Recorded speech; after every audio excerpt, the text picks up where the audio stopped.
In the ancient hills of Olanzu, tucked between rolling forests and silent red rivers, lived a young woman named Noloni, a gifted drummer whose hands could calm storms and awaken spirits. Noloni wasn't born into greatness, she earned it. From the moment she could walk, she felt the world through vibration. When others heard thunder, she heard messages. When others heard drums, she heard voices. But what made her special frightened the elders, because she could hear drums even when no one was playing. Olanzu was a land where the drums governed life. They were beaten to celebrate new births, to mourn the dead, to summon hunters, and to call rain. And each drum, each sacred ngoma, was believed to carry the soul of a guardian spirit.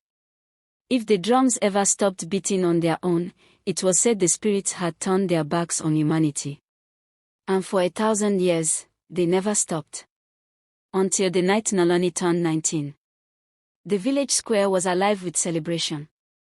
Flames danced from the bonfire, shadows twirled, children laughed, storytellers sat in circles telling tales of the ancient kings. Noloni was chosen to lead the midnight rhythm, a role only given to the most gifted among the youth. Her mother, Momatei, watched her with pride. Her father, Gora the hunter, stood tall behind the crowd, chest filled with pride. As Noloni lifted her hands to begin the rhythm, she froze. The drums, the sacred drums hanging across the trees, were silent. No echo. No whisper. No pulse. Silence swallowed the festival like a hungry animal. Every villager felt it. Mothers clutched their children. Men reached for spears. Elders bowed their heads. Because silence from the ngoma wasn't just unusual. It meant something terrible had awakened. Noloni's breath stilled. For the first time since childhood, she felt nothing from the drums, not even the sleeping heartbeat that always hummed beneath the earth. The elders rushed toward the biggest drum, the drum of ancestors, carved with 12 faces, each representing a guardian of Olanzu. Elder Mbeki pressed his ear against the wooden skin, trembling. "It has stopped," he whispered. "The spirits have turned away." Then, one by one, the faces carved into the wood began to cry blood. Screams tore through the village. Women fell to their knees. Children ran. Even warriors stumbled back in fear. Momatei grabbed Noloni. "Do not go near it." But Noloni, she stepped forward. Because while others heard only silence, Noloni heard something no one else could. A heartbeat. Slow. Weak. But calling her.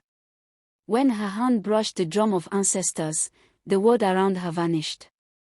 She fell into darkness, an endless void filled with distant whispers. Eyes, dozens of them, opened in the dark. A shadowy figure stepped out, its voice deep as thunder. "Daughter of rhythm, the drums are dying." Noloni tried to speak but her voice failed. The shadow continued. "A spirit older than Olanzu has risen. The devourer of sound. If it wakes fully, not just the drums, but every voice, every song, every heartbeat will fall silent." Noloni tried to pull her hand away, but the drums held her. "Only you can stop it," the shadow said. "Because you hear what others do not." Suddenly she was thrown back into her body, gasping. Her parents rushed to her, but Noloni whispered only one thing. "Something is calling from the silent forest, ha." Tambo, a brave hunter whose humor hid his fear. Sefiu, a blind seer who navigated the world through vibrations. They entered the silent forest. No birds. No wind.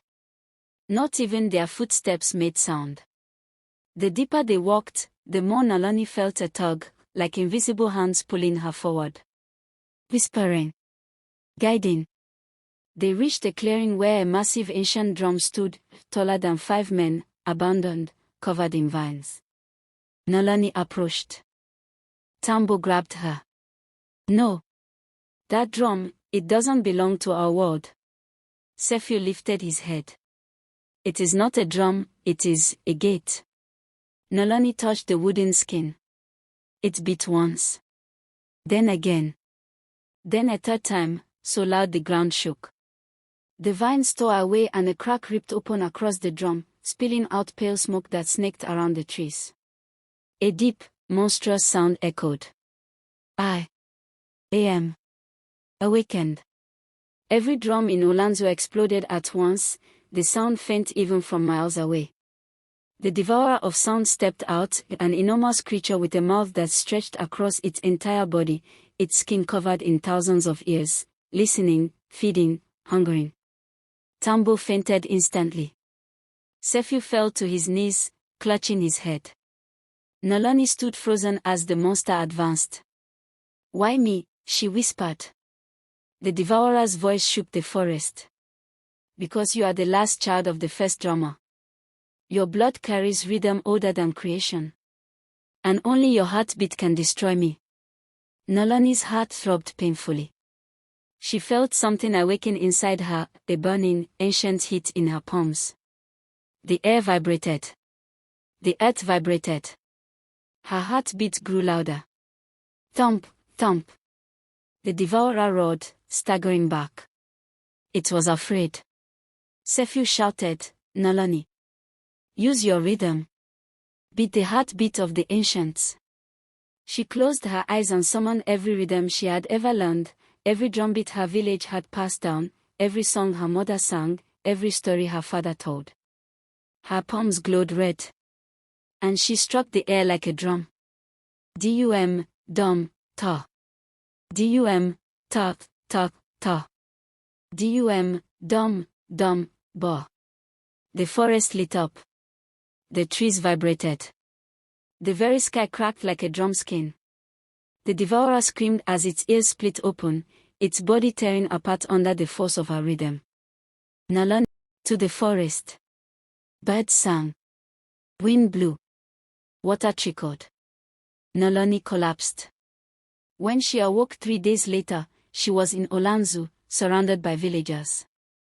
Drums were beating again, softly, gratefully, alive. Elder Meki leaned forward. "The spirits say you have earned a new title."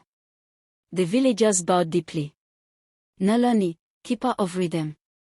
The one who saved the world from silence."